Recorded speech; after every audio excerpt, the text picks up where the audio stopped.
Livro 2 Conversando com Deus. Capítulo 6. Continuação da narrativa. O autor fala: Fale-me sobre o espaço. Deus. O espaço é o tempo demonstrado. Na verdade, o espaço não existe, puro, vazio, sem nada nele. Tudo é alguma coisa. Até mesmo o espaço, mais vazio, é cheio de vapores tão leves e tão espalhados por áreas infinitas que parecem não estar ali. Então, depois que os vapores se vão, há energia, pura energia.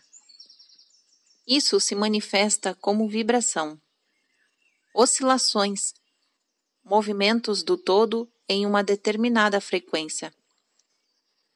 A energia invisível é o espaço que mantém unida a matéria.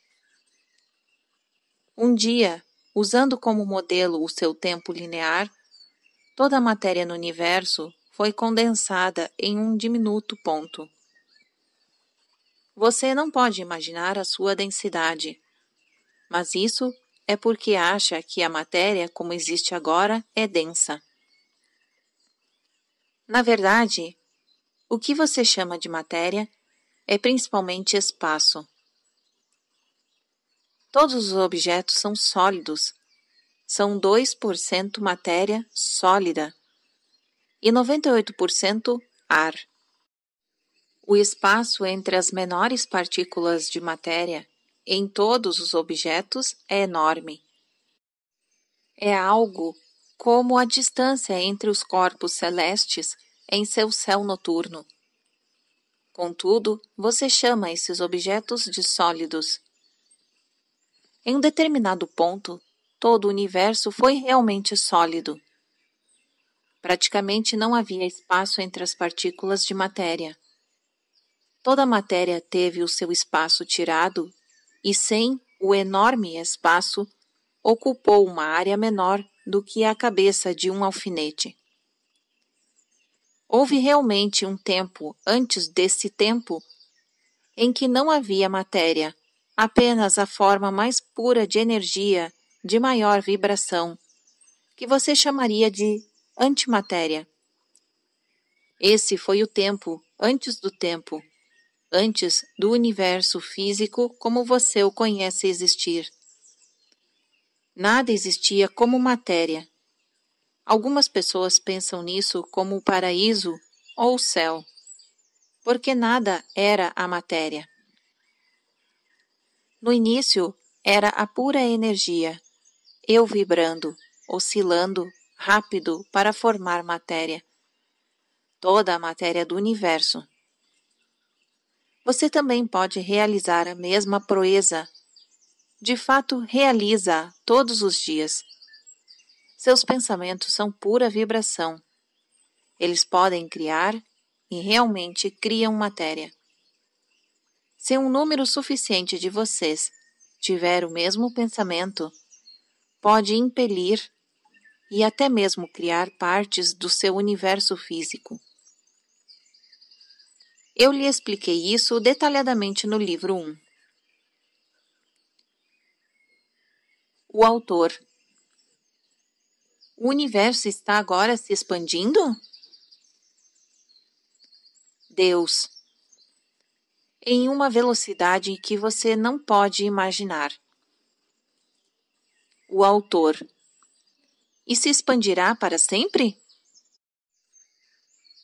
Deus. Não. Haverá um tempo em que as energias que causam a expansão se dissiparão, e as energias que mantêm as coisas unidas prevalecerão, fazendo tudo recuar novamente. O autor.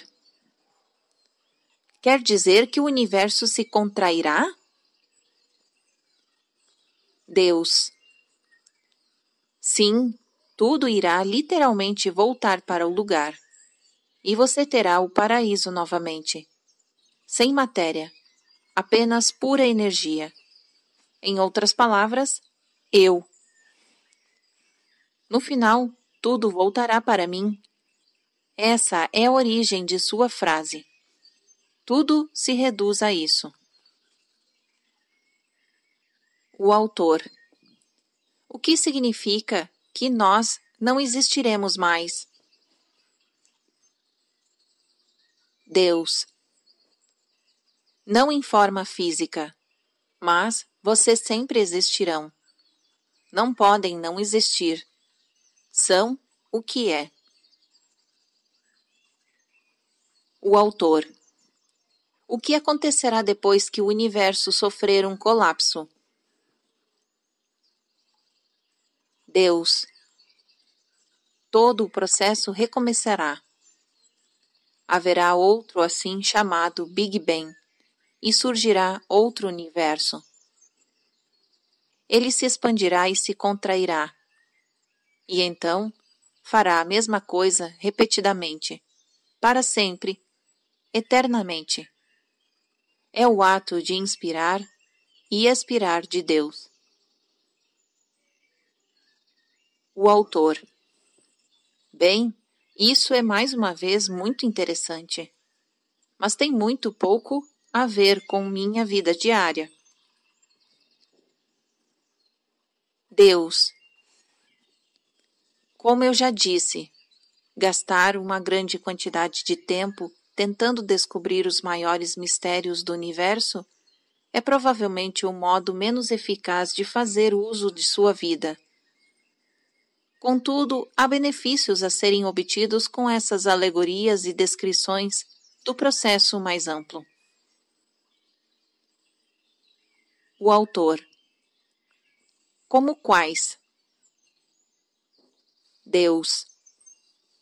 Como a compreensão de que todas as coisas são cíclicas, inclusive a própria vida. Compreender a vida do universo o ajudará a compreender a vida do universo dentro de você. A vida se põe em movimento em ciclos. Tudo é cíclico. Tudo. Quando você compreender isso, será mais capaz de apreciar o processo, não meramente suportá-la. Todas as coisas se põem em movimento ciclicamente. Há um ritmo natural na vida e tudo se move nesse ritmo. Tudo segue essa corrente. Por isso está escrito: para tudo há uma estação e um tempo para todo objetivo na Terra. Sábio é aquele que compreende isso. Inteligente é aquele que tira partido disso. Poucas pessoas compreendem mais os ritmos da vida do que as mulheres.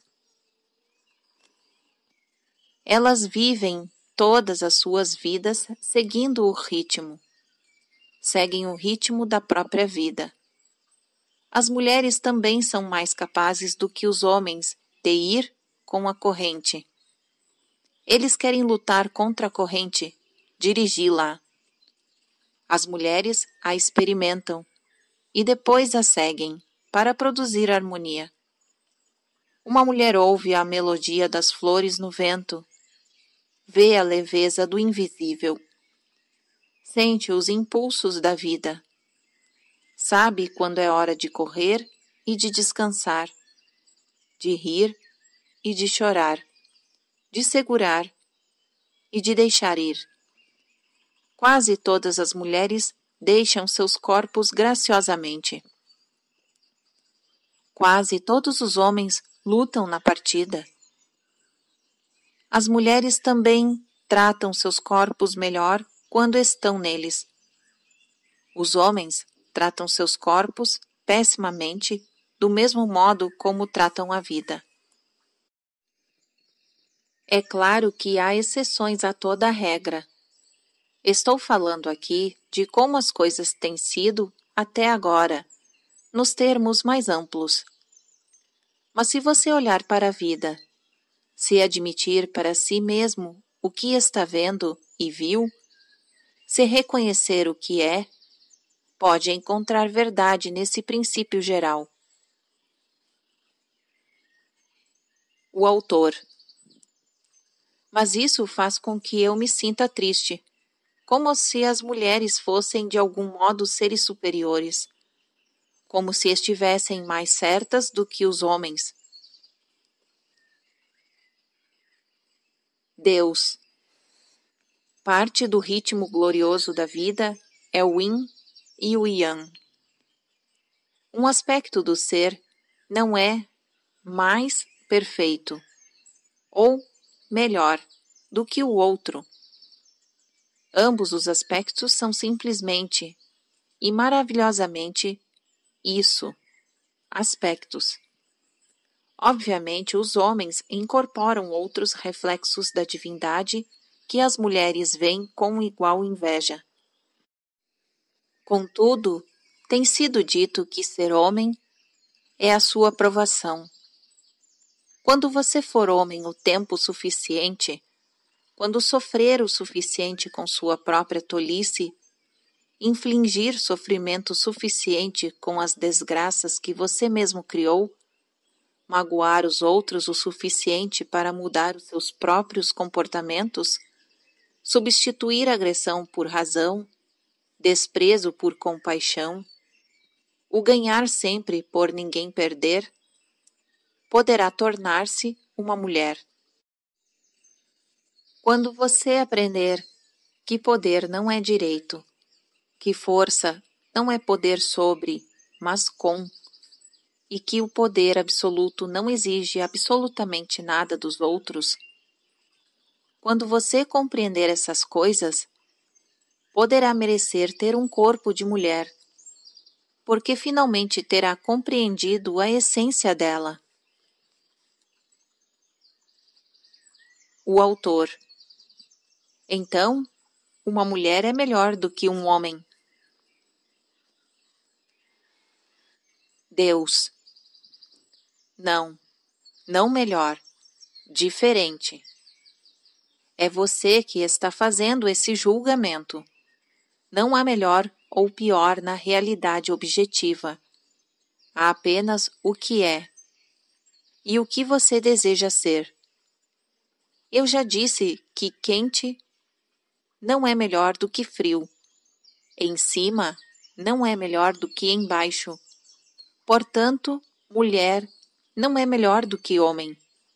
É apenas o que é, assim como você é o que é. Contudo, nenhum de vocês é restrito, mas ilimitado.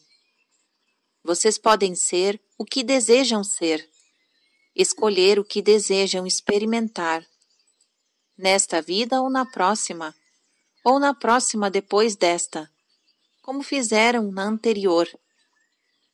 Todos vocês estão sempre escolhendo. Todos são feitos de tudo isso. Há homem e mulher em cada um de vocês. Expressem e experimentem o aspecto que quiserem expressar e experimentar. Contudo, saibam que tudo é viável para todos vocês. O autor. Eu não quero partir para outros temas. Quero continuar um pouco mais com esse paradigma homem-mulher. O Senhor prometeu, no final do último livro, discutir mais detalhadamente todo o aspecto sexual dessa dualidade. Deus. Sim, acho que já é hora de nós conversarmos sobre sexo.